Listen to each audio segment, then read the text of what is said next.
চট্টগ্রামের হাটহাজারী যাচ্ছেন প্রধানমন্ত্রী। সেখানে সমাবেশ সুষ্ঠুভাবে সম্পন্ন করতে হাটহাজারী কলেজ মাঠে তৈরি করা হয়েছে মঞ্চ। সমাবেশ স্থলে বাড়ানো হয়েছে নিরাপত্তা। এরই মধ্যে বিভিন্ন এলাকা থেকে মিছিল নিয়ে আসতে শুরু করেছেন নেতাকর্মীরা। সেখানে আছেন সহকর্মী রাজীব বড়ুয়া, যুক্ত হচ্ছে তার সাথে।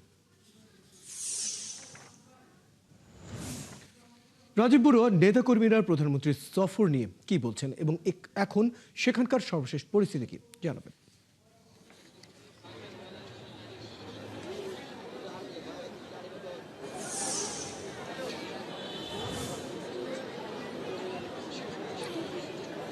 রয়্যাল সরকার প্রধান হিসেবে নির্বাচিত হওয়ার পর তারেক রহমানের প্রথম সফর চট্টগ্রামে, তো যার কারণে এখানকার আমরা নেতাকর্মী যারা দেখছি তারা আসলে সকাল থেকে মূলত যে সমাবেশ স্থল সেখানে তারা এসে উপস্থিত এবং একটা শ্বাস ড্রপ আমরা আসলে লক্ষ্য করছি সমস্ত যারা নেতাকর্মী যারা রয়েছেন তাদের মধ্যে। এবং আমরা দেখছি যে এখানে হাটহাজারী কলেজ মাঠে মূলত এখানে সমাবেশটা হবে এবং সেই সমাবেশেই কিন্তু সকাল থেকে বিভিন্ন জায়গা থেকে ছোট ছোট মিছিল নিয়ে নেতাকর্মীরা আছেন। এখন কিন্তু বেশ প্রখর রোদ, এই রোদকে উপেক্ষা করেও কিন্তু এখানে নেতাকর্মীরা কিন্তু মাঠে অবস্থান করছেন। এই মাঠে তারেক রহমান আসার কথা বিকেল 5টায়।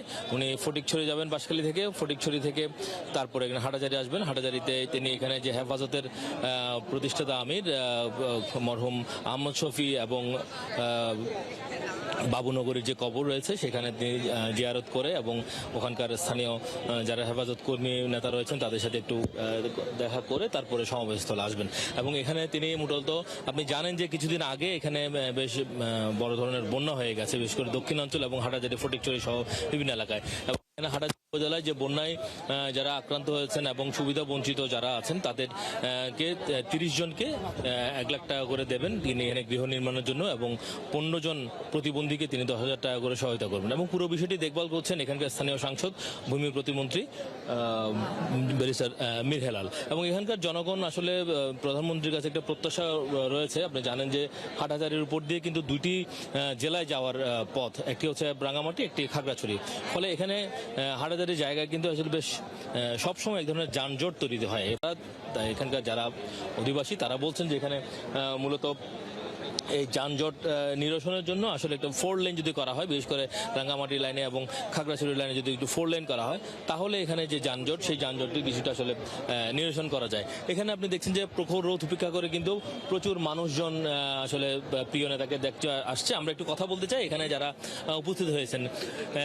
প্রধানমন্ত্রী হওয়ার পর প্রথমবারের মতো তারেক রহমান চিটাঙে আসছেন, তো কেমন লাগছে আর প্রধানমন্ত্রীর কাছে কি প্রত্যাশা করেন?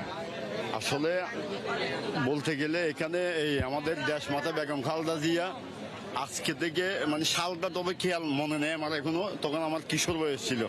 ওই সময় আনন্দ ফুর্তি নিয়ে ওই দেশমাতা প্রধানমন্ত্রী আমাদের হাটহাজারী যাচ্ছিল। এই আজকে সেকেন্ড টাইম এখন এই মানে মাস বয়সে এসে আমাদের এই তারেক রহমানকে এখানে প্রথমবার আসতেছে চট্টগ্রামে।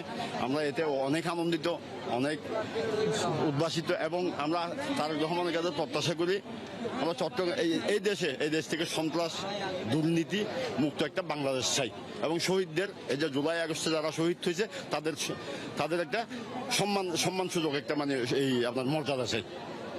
ধন্যবাদ।